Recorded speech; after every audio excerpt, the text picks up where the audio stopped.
नमस्कार दोस्तों। आज इस वीडियो में हम बात करेंगे भारतीय संविधान के भाग 2 के बारे में, जिसके अंतर्गत अनुच्छेद 5 से लेके 11 तक का वर्णन किया गया है। तो समय को व्यर्थ ना करते हुए चलिए स्टार्ट करते हैं। और पहले बात करते हैं हम लोग इसकी भूमिका और महत्व के बारे में, जिसका पहला पॉइंट है कि संविधान का भाग 2 यह बताता है कि भारत का नागरिक कौन होगा। इसमें मुख्यतः बात यही जानने वाली है कि भाग 2 हमें यह बताता है कि भारत का नागरिक कौन होगा, नागरिकता कैसे प्राप्त होगी और किन परिस्थितियों में नागरिकता समाप्त हो सकती है। दूसरा बिंदु है, जब भारत ने 26 जनवरी 1950 को संविधान लागू किया, उस समय देश विभाजन से गुजर रहा था, इसलिए नागरिकता का प्रश्न बहुत महत्वपूर्ण था।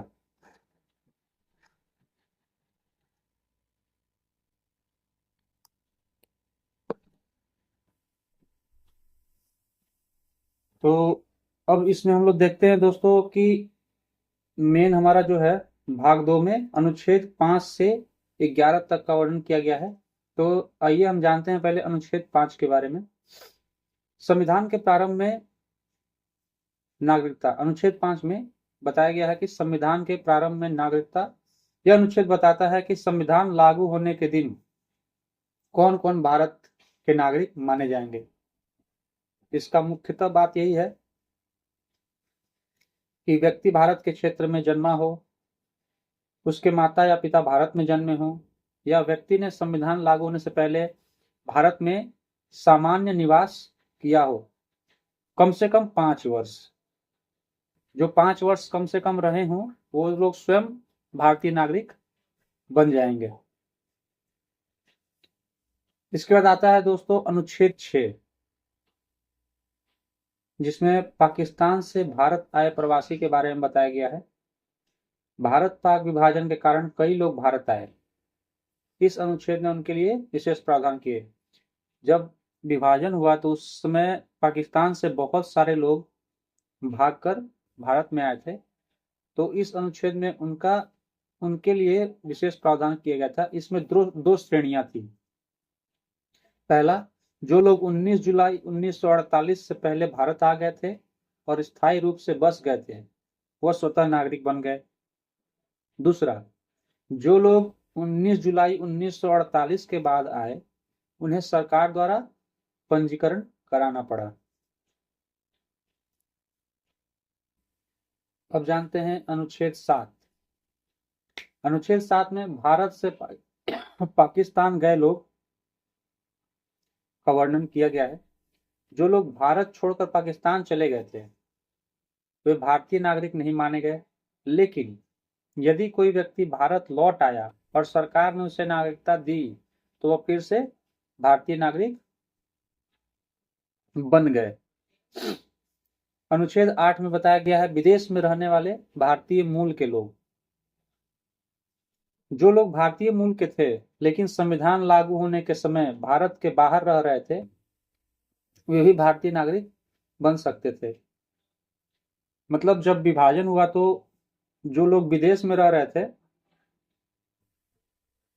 लेकिन भारतीय मूल के थे, वो भारतीय नागरिक बन सकते थे। इसके अतिरिक्त यदि उन्होंने भारतीय राजदूत या वाणिज्य दूतावास के समक्ष पंजीकरण कराया हो तो भारतीय नागरिक बन सकते थे। अनुच्छेद 9। अनुच्छेद 9 में विदेशी नागरिकता प्राप्त करने वालों की नागरिकता समाप्ति का वर्णन किया गया है। इसको 2 बिंदु में मैंने यहाँ पर डिस्क्राइब किया है। पहला है, यदि कोई व्यक्ति स्वेच्छा से किसी अन्य देश की नागरिकता ग्रहण करता है तो भारतीय नागरिक नहीं रहेगा। दूसरा, भारत में दोहरी नागरिकता की अनुमति नहीं है। अनुच्छेद 10, नागरिकता की निरंतरता। जो व्यक्ति संविधान लागू होने के समय नागरिक थे वे तब तक नागरिक बने रहेंगे जब तक संसद कोई कानून बनाकर उन्हें या उनकी नागरिकता को निरस्त ना कर दे। अनुच्छेद 11 में संसद की शक्ति का वर्णन किया गया है। यह अनुच्छेद संसद को अधिकार देता है कि वह नागरिकता से संबंधित कानून बनाए।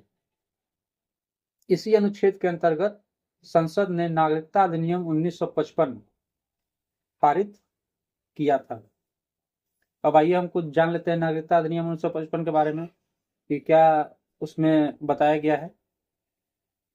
तो यह अधिनियम अनुच्छेद 11 के अंतर्गत पारित किया गया है और इसमें नागरिकता प्राप्त करने और होने के नियम तय किए गए हैं। तो पहले हम जान लेते हैं नागरिकता प्राप्त करने के 5 प्रमुख आधार। पहला है जन्म से, दूसरा है वंश से, तीसरा है पंजीकरण से, चौथा है प्राकृतिककरण से और पांचवा है प्रदेश के विलय से। और इसके बाद नागरिकता समाप्त होने का आधार जान लेते हैं। पहला है त्याग, दूसरा है निष्कासन और तीसरा है वंचन। तो ये भाग 2 का पूरा वर्णन मूल तौर पे नागरिकता के विषय में है कि भारत का नागरिक कौन है। तो चलिए इस छोटे से वीडियो में मैंने पूरा प्रयास किया है कि आप लोग को कुछ जानकारी भाग 2 के बारे में दे दी जाए। धन्यवाद दोस्तों।